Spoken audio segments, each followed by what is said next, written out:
The Crescent Hotel, America's most haunted resort. High in the Ozark Mountains, where the ridge lines fold like waves and mist gathers between ancient trees and massive Victorian structures, sits perched above the city of Eureka Springs. The Crescent Hotel, a sprawling limestone giant built in 1886, has survived shifting eras, ruined dreams, and dark chapters that have shaped it into one of the most storied locations in the American South.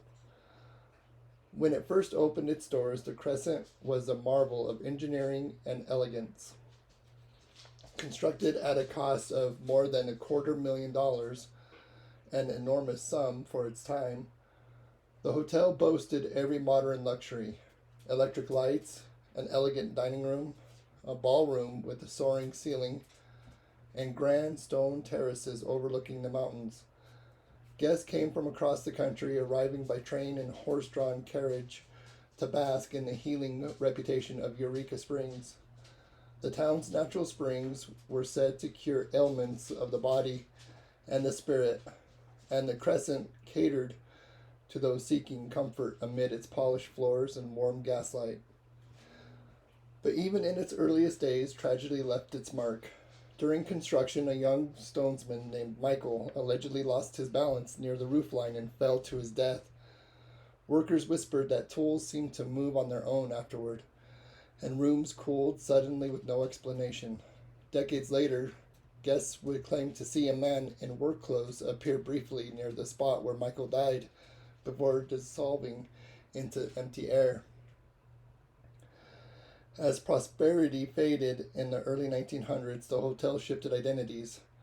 With tourism declining, the building became the Crescent College and Conservatory for young ladies. For years, the sound of piano music floated down the hallways, and students in long skirts hurried in class along the broad wooden floors. The conservatory had a reputation for academic rigor, but financial troubles plagued it, leading to seasonal closures. By the 1930s, it had shuttered entirely, leaving the once celebrated hotel in a state of quiet abandonment.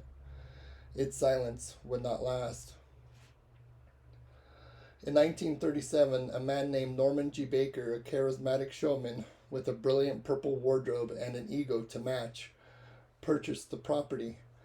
Baker had reinvented himself many times: inventor, entrepreneur, radio personality, but his most dangerous persona was that of a doctor.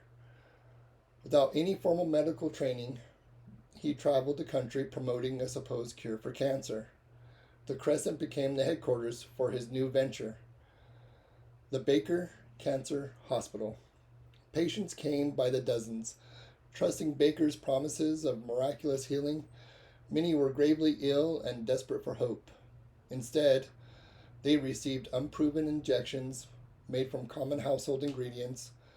Nurses later described the atmosphere inside the hospital as unsettling, a place where suffering was ever present, where patients whispered of worsening pain, and where the staff was instructed to keep concerns quiet. As conditions worsened, many patients died within the walls of the Crescent. The basement, once used for storage, became a morgue. Tunnels beneath the building were used to move bodies discreetly. Even after the hospital closed, people who ventured into those lower levels reported a heaviness in the air, as if grief lingered in the stone itself.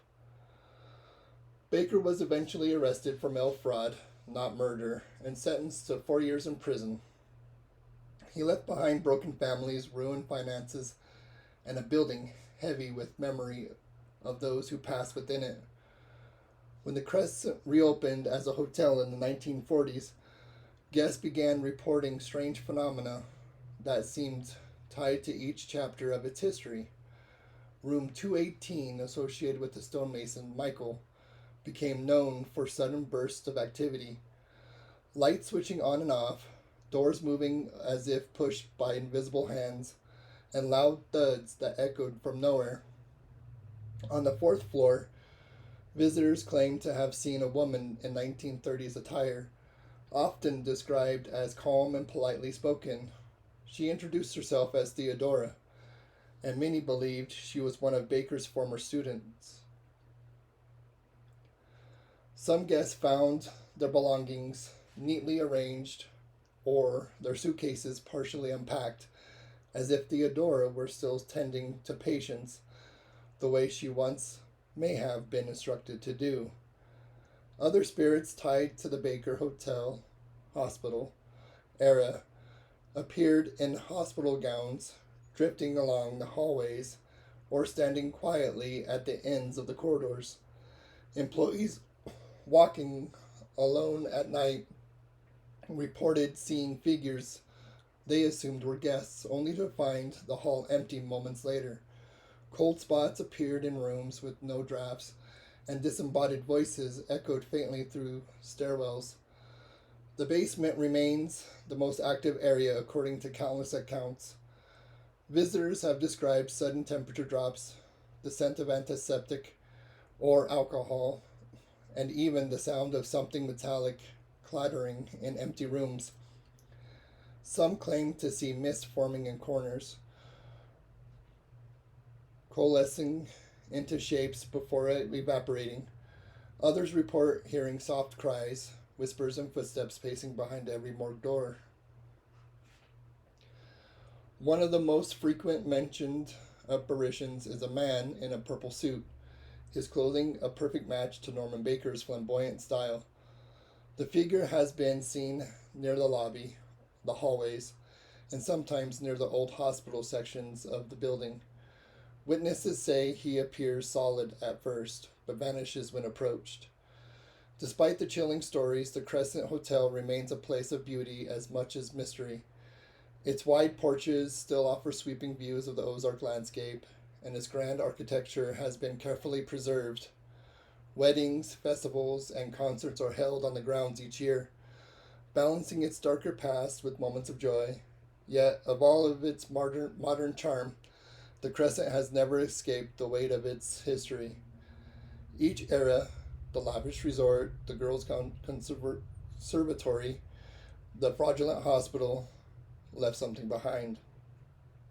Something that seems to echo through the halls. Whether one believes in the paranormal or not, visitors often speak of a presence in the building, a sense of being watched, subtle shifts in the air, the quiet creak of footsteps following a person down the hall.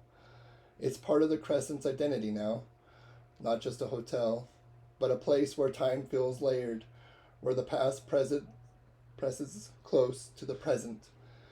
And so the stories continue, passed from guest to guest, guide to visitor, and historian to curious traveler, each adding another thread to the legend of the Grand Old Lady of the Ozarks, a place many say is beautiful, haunted, and unforgettable.